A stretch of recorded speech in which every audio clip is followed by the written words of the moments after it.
Bandra OTT കാത്തിരിപ്പുകൾക്ക് അവസാനം ദിലീപിന്റെ Bandra OTTയിലേക്ക്. Action ജോണറിൽ ഒരുക്കിയ ചിത്രത്തിൽ ദിലീപിനൊപ്പം തമന്നയും പ്രധാന വേഷത്തിലെത്തുന്നു. നിങ്ങൾ ആദ്യമായിട്ടാണ് ഈ ചാനൽ കാണുന്നതെങ്കിൽ ഒന്ന് സബ്സ്ക്രൈബ് ചെയ്ത് ബെല്ലൈക്കൺ അമർത്തുക. ദിലീപും തെന്നിന്ത്യയുടെ ഗ്ലാമർ നായിക തമന്നയും ഒന്നിച്ച ബിഗ് ബഡ്ജറ്റ് ചിത്രമാണ് ബാന്ദ്ര. ആക്ഷൻ ജോണറിൽ ഒരുക്കിയ ചിത്രം 2023 നവംബറിലാണ് തിയേറ്ററിൽ എത്തിയത്. നിരവധി പ്രേക്ഷകരാണ് ചിത്രം OTTയിൽ കാണാൻ കാത്തിരിക്കുന്നത്. ഇപ്പോഴിതാ ഏറെക്കാലത്തിന് ശേഷം ചിത്രം OTTയിൽ പ്രദർശനത്തിന് ഒരുങ്ങുന്നതെന്നായാണ് റിപ്പോർട്ടുകൾ പുറത്തുവരുന്നത്. മലയാളത്തിന് പുറമെ തമിഴ്, ഹിന്ദി ഭാഷകളിൽ നിന്നും വൻ താരനിരയാണ് ബാന്ദ്രയിൽ അണിനിരുന്നത്. രാമലീലയ്ക്ക് ശേഷം ദിലീപിനെ നായകനാക്കി അരുൺ ഗോപി സംവിധാനം ചെയ്യുന്ന ചിത്രമാണ് ബാന്ദ്ര. അജിത്തിന് വിനായക ഫിലിംസിന്റെ ബാനറിൽ വിനായക അജിത്ത് നിർമ്മിക്കുന്ന ചിത്രത്തിനായി ഉദയകൃഷ്ണയാണ് തിരക്കഥ ഒരുക്കിയത്.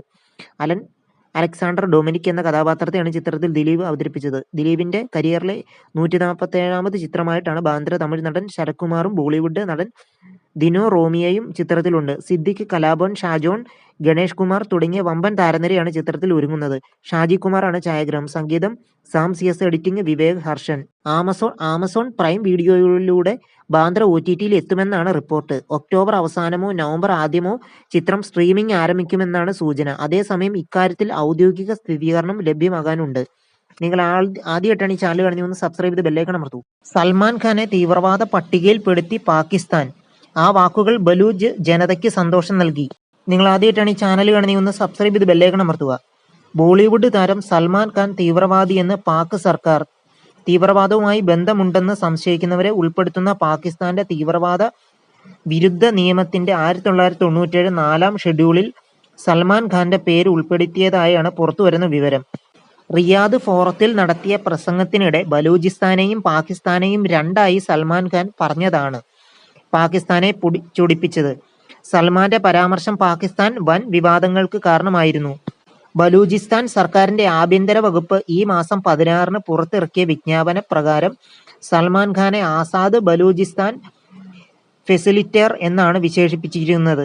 അതേസമയം സാമൂഹ്യ മാധ്യമങ്ങളിൽ പ്രചരിക്കുന്ന ഈ വിജ്ഞാപനത്തിന് ഔദ്യോഗിക സ്ഥിരീകരണം വന്നിട്ടില്ല.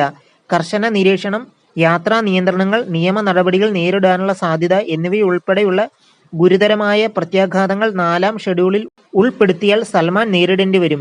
അതേസമയം ഈ വിമർശനങ്ങളോട് സൽമാൻ ഖാൻ ഇതുവരെ ഔദ്യോഗിക പ്രസ്താവന പുറത്തിറക്കിയിട്ടില്ല.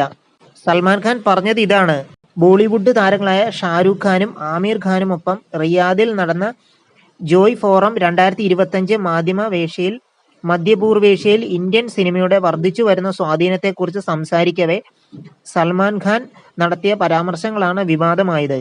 ഇപ്പോൾ ഒരു ഹിന്ദി സിനിമയെടുത്ത് ഇവിടെ സൗദി അറേബ്യയിൽ റിലീസ് ചെയ്താൽ അത് ഒരു സൂപ്പർ ഹിറ്റ് ആവും. ഒരു തമിഴ്, തെലുങ്ക് അല്ലെങ്കിൽ മലയാള സിനിമയാണ് ചെയ്യുന്നതെങ്കിൽ അത് 100 കോടി രൂപയുടെ ബിസിനസ് നേടും. കാരണം മറ്റു രാജ്യങ്ങളിൽ നിന്നുള്ള നിരവധി ആളുകൾ ഇവിടെ എത്തിയിട്ടുണ്ട്. ബലൂചിസ്ഥാനിൽ നിന്നുള്ളവരുണ്ട്, അഫ്ഗാനിസ്ഥാനിൽ നിന്നുള്ളവരുണ്ട്, പാകിസ്ഥാനിൽ നിന്നുള്ളവരുണ്ട്. എല്ലാവരും ഇവിടെ ജോലി ചെയ്യുന്നുണ്ട്. സൽമാൻ പറഞ്ഞത് ഇങ്ങനെ. ബലൂചിസ്ഥാനെയും പാകിസ്ഥാനെയും വെവ്വേറെ പരാമർശിച്ചത് രാജ്യത്തിന്റെ അഖണ്ഡതയ്ക്ക് വെല്ലുവിളിയായി പാക് ഉദ്യോഗസ്ഥർ ഏറ്റെടുത്തുവെന്നാണ് റിപ്പോർട്ട്. മറുവശത്ത് സൽമാന്റെ പരാമർശത്തെ ബലൂജ് വിഘടനവാദി നേതാക്കൾ പ്രശംസിച്ചു. സൽമാന്റെ വാക്കുകൾ 6 കോടി ബലൂജ് ജനതയ്ക്ക് സന്തോഷം നൽകി.